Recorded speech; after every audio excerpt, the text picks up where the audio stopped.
Bayangkan kamu lagi tidur nyenyak di apartemen di Teheran. Tiba-tiba pintu jebol, segerombolan pasukan hitam berhelm dan bersenjata lengkap nerobos masuk, menyorotmu dengan senter laser dan langsung menyuruhmu telungkup di kasur. Kamu diborgol, diseret keluar karena dianggap sebagai antek Mossad Israel. Inilah kenyataan yang sedang ngehits di Iran sekarang ini, di mana pasukan khusus bernama Nopo, yaitu unit elit polisi Iran yang terlatih untuk basmi teroris dan spy asing, baru saja lakukan raid beberapa lokasi di ibu kota Tehran dan menangkap segelintir orang yang diklaim sebagai agen Mossad. Video-videonya beredar liar di medsos, menunjukkan personel bersenjata sedang menggeruduk rumah-rumah, menahan tersangka yang sedang telanjang dada atau masih pakai piyama. Tehran, ibu kota yang ramai dengan 9 juta penduduk ini, menjadi benteng pertahanan Iran melawan konspirasi Zionis, di mana jalan-jalannya yang ramai sekarang dijaga ketat oleh pasukan IRGC dan Nopo. Banyak dari agen-agen itu adalah orang Iran yang dikhianati oleh janji palsu Barat, direkrut lewat medsos dari Jerman atau Turki, dibayar kripto atau janji visa.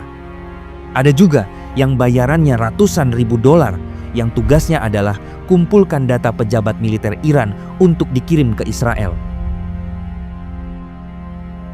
Di kota Yazd, polisi menangkap lebih dari 100 orang. Yang disita antara lain adalah golok, pedang, pisau, plus obat-obatan. Mizan News Agency melaporkan bahwa mereka adalah spesialis pembunuhan yang ternyata dilatih di Erbil, Irak, punya pistol peredam dan bahan peledak C4, serta mempunyai laptop yang isinya adalah koordinat nuklir Fordo. Satu di antara mereka langsung dieksekusi seperti Sadek Ashtari yang digantung karena menyerang markas polisi Tehran Pars. Sementara di kota Bushehr, operasi Nopo dan IRGC menyita kontainer senjata termasuk 5.000 drone ababil modifikasi untuk jamming GPS. Tasnim News melaporkan bahwa mereka dipimpin oleh imigran Afghanistan dan direkrut via Turki. Dibayar 200.000 dolar untuk selundup dari Irak. 22 orang ditangkap, termasuk 3 cewek yang pura-pura aktivis hak asasi, tapi sebenarnya adalah agen Mossad yang sedang kumpulkan data militer. Sedangkan di Mashhad, salah satu kota suci Iran, IRGC menangkap 15 anggota sel teroris Mossad yang menyusup di antara peziarah, menyita 2.000 senjata ringan yang dikirim via jalur selundup dari Jerman. Press TV melaporkan bahwa para agen ini dilatih di kamp rahasia Turki, bertugas memprovokasi di masjid-masjid, tapi digagalkan berkat jaringan informan rakyat, di mana lebih dari 10.000 laporan telah masuk sejak awal tahun. Salah satu yang tertangkap diinterogasi bahwa ia direkrut lewat Instagram dari akun palsu di Berlin, dijanjikan kewarganegaraan Israel jika berhasil melakukan sabotase. IRGC tak ampuni, langsung sidang kilat dan eksekusi 2 di antaranya. Ini menambah daftar panjang, di mana total 150 agen Mossad ditangkap di Mashhad sejak Januari 2026 hingga saat ini. Tak ketinggalan, di Provinsi Khorasan Razavi, razia malam hari oleh polisi Nopo membongkar pabrik bom rakitan di pinggiran Neyshabur, menangkap 8 orang yang ternyata sedang merakit bom IED dengan bahan impor dari Eropa. Trans 24 mengkonfirmasi bahwa ini adalah bagian dari jaringan yang sama dengan yang dieksekusi Hamid Reza Sabet Esmailpur yang digantung karena menjual info sensitif ke Mossad. Yang disita adalah dokumen rahasia berisi rencana serangan ke Bandara Internasional Tehran, lengkap dengan foto-foto pejabat IRGC yang hendak dihabisi. Para pengkhianat ini, yang kebanyakan adalah mantan militer Iran yang tergoda uang, mengaku dilatih via video call dari handler Israel di Turki dengan taktik SIOPS untuk memanipulasi media sosial. Iran respons dengan memblokir sebanyak lebih dari 300 akun medsos dan mendeportasi 200 imigran terkait.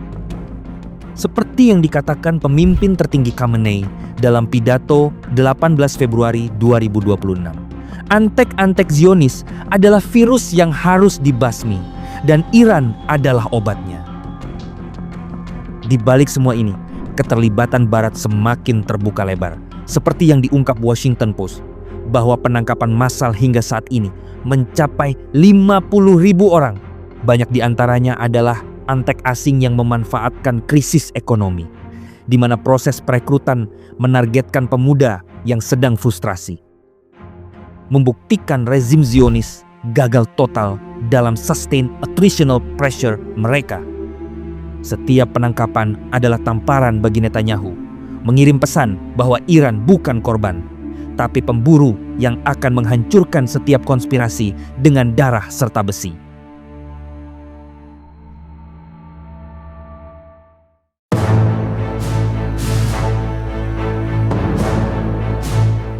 Mossad adalah badan intelijen luar negeri Israel, setara dengan CIA di Amerika Serikat atau MI6 di Inggris. Nama Mossad sendiri berarti lembaga atau institusi. Dalam bahasa Ibrani, nama lengkapnya adalah Hamossad Lemodi in Ule Tafkidim Meyuhadim, yang berarti lembaga intelijen dan tugas-tugas khusus. Lembaga ini didirikan dari abu penjajahan pada tahun 1949 saat negeri yang disebut sebagai Israel mencaplok tanah Palestina. Lembaga ini tumbuh bukan sebagai pelindung, melainkan sebagai pemburu.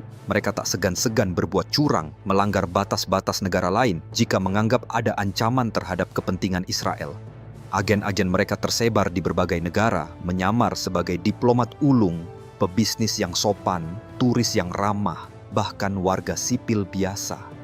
Mereka melakukan pembunuhan tokoh-tokoh Palestina di tanah asing, mencuri identitas warga negara lain untuk digunakan dalam paspor palsu, dan menjalankan sabotase terhadap program nuklir negara-negara seperti Iran. Semuanya dilakukan dengan keyakinan bahwa Tuhan, atau mungkin hanya politik, telah memberi mereka hak untuk menjadi algojo tanpa wajah. Dan saat dunia menunjukkan bukti-bukti, Israel selalu mengangkat bahu, menangis di depan mikrofon, dan berkata, "Kami korban, bukan pelaku." Salah satu skandal kelam Mossad terjadi pada awal dekade 1950-an yang kemudian dikenal sebagai Levon Affair, atau bagi para perencana kejahatan itu dikenal sebagai Operation Susanna. Sebuah konspirasi absurd dan berdarah di mana agen-agen intelijen Israel merekrut warga Yahudi Mesir bukan untuk membangun atau melindungi, melainkan untuk meledakkan bioskop, perpustakaan, dan bahkan pos militer Inggris. Tujuannya sangat keji, yaitu menyalahkan negara lain dan memancing kemarahan Barat agar kembali menjajah negeri Mesir. Bom meledak, tetapi salah sasaran. Operasi tersebut gagal total, agen-agen terendus, ditangkap, dan 2 diantaranya dihukum mati. Sebuah kegagalan yang memalukan yang kemudian membuat Pinhas Lavon, Menteri Pertahanan Israel saat itu, mundur dari jabatannya. Sebagian besar reputasi Mossad tercoreng setelah tragedi Affair Lillehammer yang terjadi pada Juli tahun 1973. Mossad mengeksekusi seorang pelayan Maroko, Ahmed Bouchihi, di Norwegia karena salah menyangka bahwa ia anggota militan Palestina. Ia mati ditembak di jalanan asing, jauh dari tanah air dan tanpa pengadilan. Keliru tragis ini menyebabkan perseteruan diplomatik dengan Norwegia. 6 agen ditangkap. Tapi apakah Mossad menyesal? Tidak, mereka hanya merapikan jas, menghapus noda darah dari sepatu kulit, dan melanjutkan operasi berikutnya. Pada tahun 2004, 2 agen Mossad ditangkap di tanah Auckland, Selandia Baru. Apa yang mereka lakukan? Mereka memalsukan paspor milik seorang penyandang disabilitas. Tak ada simpati, tak ada moralitas. Dan insiden ini menodai hubungan diplomatik antara Israel dan New Zealand. Kasus serupa juga pernah terjadi, di mana paspor-paspor palsu dari Inggris, Australia, Irlandia, hingga Jerman kembali mencuat pada tahun 2010 saat agen-agen Israel memburu dan membunuh Mahmoud al-Mabhouh, seorang tokoh Hamas, di hotel mewah Dubai. Tidak hanya itu, 1997 di Yordania, dalam upaya membungkam Khaled Meshaal, 2 agen Mossad menyusup dan menyuntikkan racun ke tubuh target. Tapi mereka gagal dan tertangkap basah. Dan untuk pertama kalinya, Israel harus menanggalkan topeng kemunafikannya di mana mereka menyerahkan penawar racun, membebaskan tokoh Hamas, dan mengemis ampun dari kerajaan Yordania. Kanada pun murka karena paspornya dicuri untuk kejahatan. Amerika geram karena dipermalukan. Tapi Mossad tetap melenggang karena kebohongan yang cukup sering diulang bisa menjadi kebenaran dalam politik. Dan mari kita kembali lebih jauh ke tahun 1968 dalam apa yang disebut para pengagum rahasia sebagai Operasi Plumbat.